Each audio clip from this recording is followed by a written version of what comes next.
Okay, I want you to visualize something with me just for a second.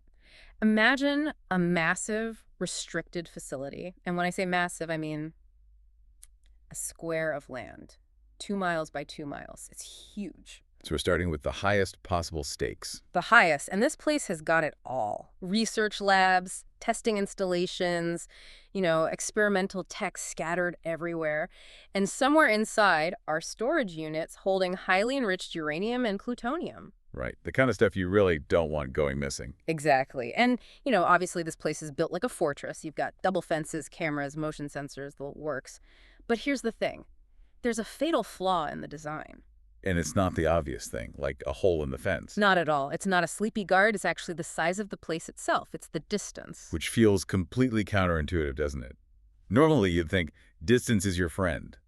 It's a buffer. That's what I thought. I'd assume a 2-mile buffer is the ultimate security blanket. But we're looking at a fascinating piece of analysis today that just flips that on its head. Yeah, this is a good one. We're deep diving into tabletop games.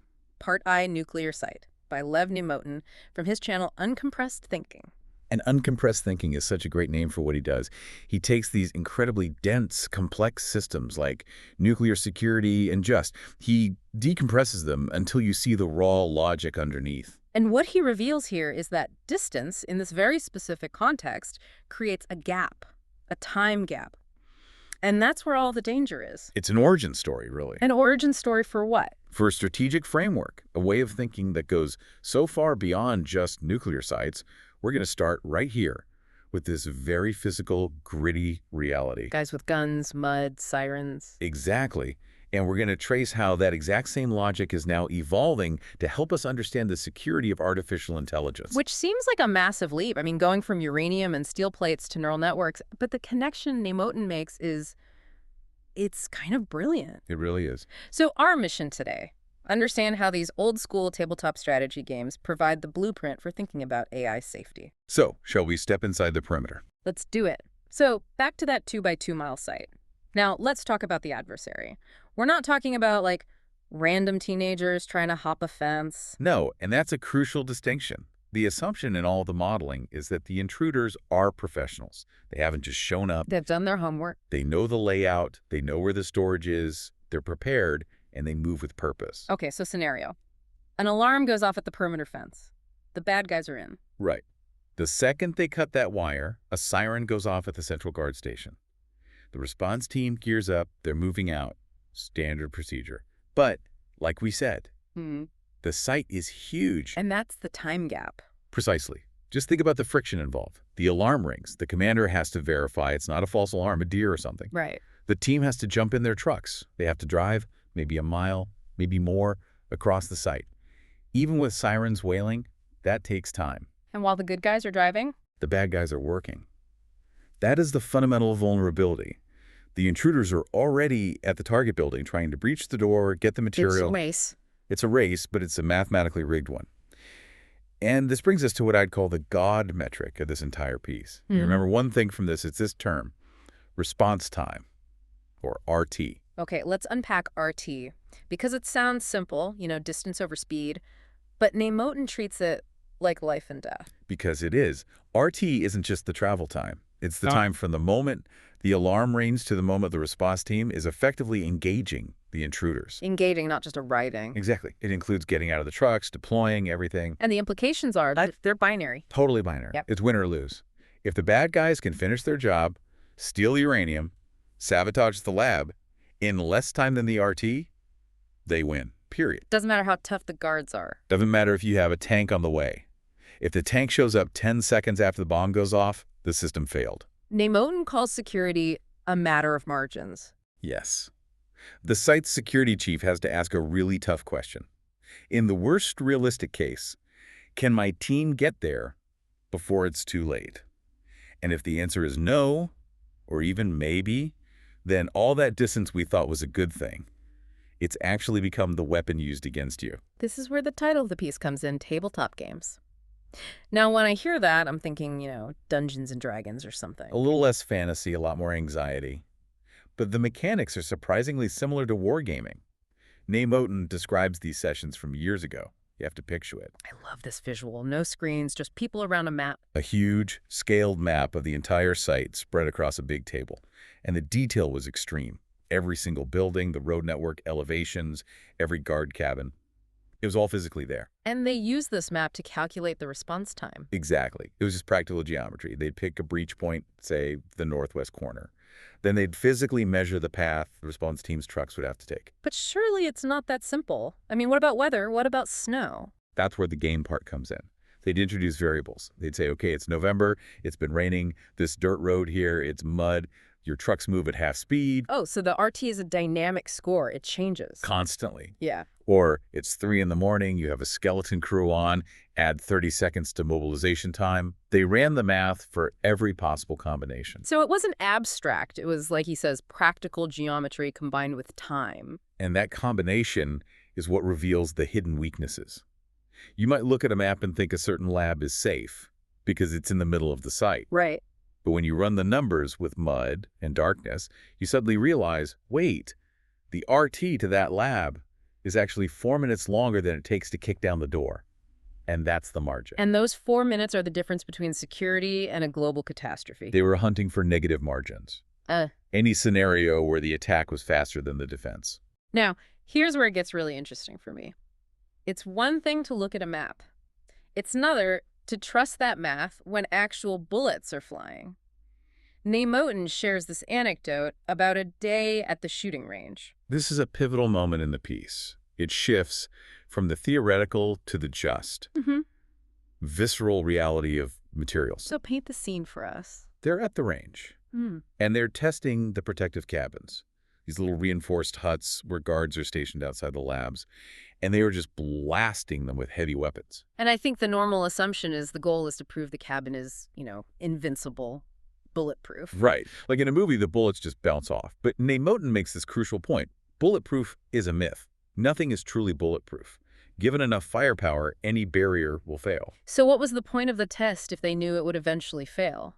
Because the question wasn't, is it invincible? The question was, how many seconds? How many seconds before the glass gives way? How many seconds before the wall is breached? How long before the guard inside is overpowered? Because everything ties back to the God metric response time. The cabin's job isn't to protect the guard forever. No. Its job is to keep that guard alive and fighting long enough for the response team to arrive. That is a grim but very practical way of looking at it. It's the cold calculus of security. There's this image in the article that I just can't get out of my head. It's a photo of a man, I'm guessing it's Lev inspecting a steel plate after one of these tests. It's a really powerful image. You see him touching the metal. And the plate is just, it's destroyed. I mean, it's marked with these deep craters. It's shattered. It's deformed. You can feel the violence just looking at the picture. But to Moten, all that damage was just data. He talks about that tactile connection touching the shattered steel made the math real. How so? Well, every one of those dents in the steel represented a fraction of a second. Every moment that plate held together in a fire was time. Time bought for the response team. So when he touched that mangled steel, he wasn't just feeling destruction, he was feeling time. He was feeling resistance time. That's the other side of the coin to response time. If that steel plate can hold up for, say, 45 seconds, that's 45 seconds the intruders are stuck outside. And that's 45 seconds the response team is using to cross that 2-mile gap. Exactly. That completely reframes the whole idea of security for me. It's not about building an unbreachable wall. It's about buying time. The entire system is just an economy of time. Can I buy enough seconds with steel and glass to cover the minutes it takes for the trucks to arrive? So back to the tabletop. They have the map for geometry, and now they have the shooting range data for resistance time. What happens when they put it all together? They build nightmares. They play the red cell, the adversary, and they try their best to break their own system. Give me an example of a nightmare scenario. Simultaneous penetrations. An attack on the northwest corner and the southeast corner at the exact same moment. Which splits the response team. Splits them. Or, let's say, reduced visibility heavy fog. Or, the really scary one, insider facilitation. The call is coming from inside the house. Yep. If someone on the inside just unlocks a gate, your resistance time from that 45-second steel plate just became 0. The model completely collapses. So they run these scenarios, and if the RT is too slow, if the bad guys win, what do? You can't just make the trucks go faster. No, you have to physically change the site itself. And this is the part that's so fascinating. If the math says you're too slow, you might have to literally relocate an entire storage facility, move the uranium closer to the main guard post. Wow. Moving buildings because of a calculation on map. Or you add new barriers. Yeah. You put concrete blocks in a road to force intruders into a slum, slowing them down by 10 seconds. Or you pave a new shortcut for the guards to shave 20 seconds off their travel time. It's terraforming for security. It is. The whole logic is a triad. Detect early, delay effectively, and respond before completion. Every fence, every road, every pane of glass, it's just a variable in that equation. Okay, so we've got this incredibly robust, battle-tested logic for physical sites. But this is uncompressed thinking. Namoten doesn't just leave us in the Cold War. No, he pivots, and it's a hard pivot. He admits that today a lot of this is done with computer simulations. You don't always need the physical map. But the core logic, that's untouched. And then he throws us the curveball. He says this exact same logic is now being applied to systems with no fences, no guard cabins, no physical perimeter at all. We're talking about artificial intelligence. AI security and AI safety. That's a huge shift. How do you even apply response time to a neural network? A nuclear site has geography. AI is .code. It's everywhere and nowhere at once. Well, first you have to understand the nature of the thing you're securing. And Namoten uses this very specific phrase. He calls AI 2-in-1. 2-in-1, what does that mean? It's our potential collaborator and it's our potential adversary at the same time.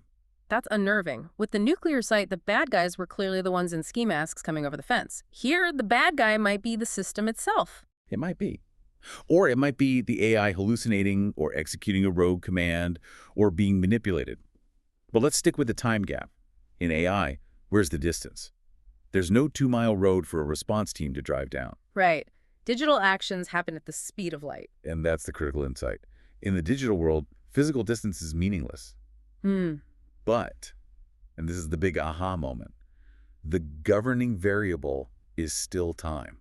Okay, let me see this. At the nuclear site, the delay was a steel plate taking bullets. What's the steel plate in AI security? It's complexity. It's layers of computation. It's the guardrails we try to code into the system.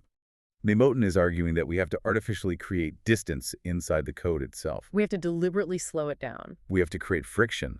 Think about it. If you ask an AI to do something dangerous and it can do it in 0.001 seconds, you have no response time. You've already lost. So we need to build a kind of digital maze for it to run through. That's a great way to put it. We build layers of verification, encryption, human-in-the-loop checkpoints. And just like that steel plate, these digital barriers aren't designed to stop the AI forever. They are designed to buy us time. Time to do what? Time to detect the anomaly, time to shut down the process, time to respond before completion. So if an AI starts doing something it shouldn't, like trying to access a restricted database to build a cyber weapon, our automated response time has to be faster than the AI's ability to complete that task. Exactly. We're still calculating margins of safety. We're still asking, in the worst-case scenario, can we intervene before irreversible damage is done? But the margins must be just razor thin. We're not dealing with minutes anymore. We're dealing with milliseconds and microseconds. But the principle is identical. Detect early, delay effectively, respond before completion. It's just wild to me that the logic used to figure out where to put a guard shack in the 1980s is now helping us figure out how to keep a superintelligence from going rogue. It shows you how universal strategic thinking really is. Whether it's atoms or bits, security is always a confrontation between a defensive structure and an applied force measured in time. There is a big difference, though. In the nuclear site, the adversary was external. In this 2-in-1 AI model, the adversary is, well, it's internal. Which makes that insider threat scenario we talked about the default setting. Oh, wow, you're right. Remember we said the insider threat is the worst case because they just unlock the door and your time gap vanishes. With AI, the system is the insider. That's why this tabletop game is so much harder. You're not just watching the perimeter fence.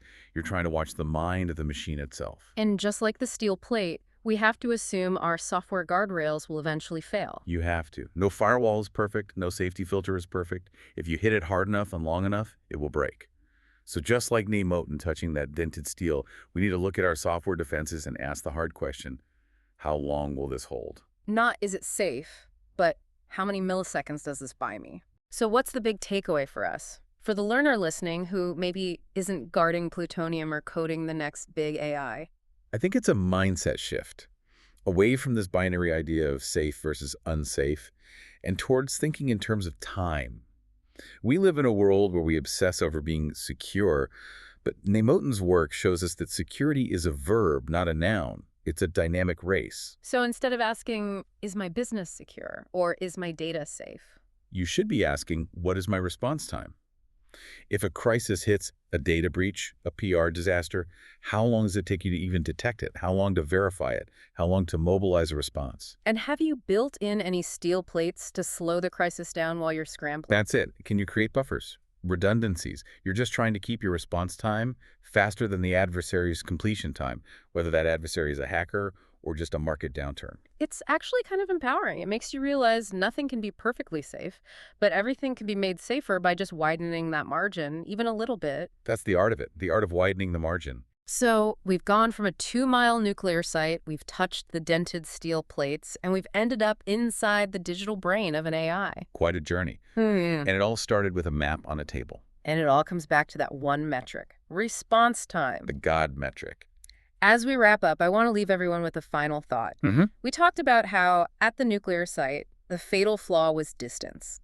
Distance created the time gap the enemy could exploit. Right, But in the digital world, as we said, there is no distance. Things happen almost instantaneously. which is the terrifying part. So here's the question for you to mull over. If AI is both the collaborator and the adversary, and there are no physical miles to create a time gap, how do we even calculate response time when an attack happens at the speed of light?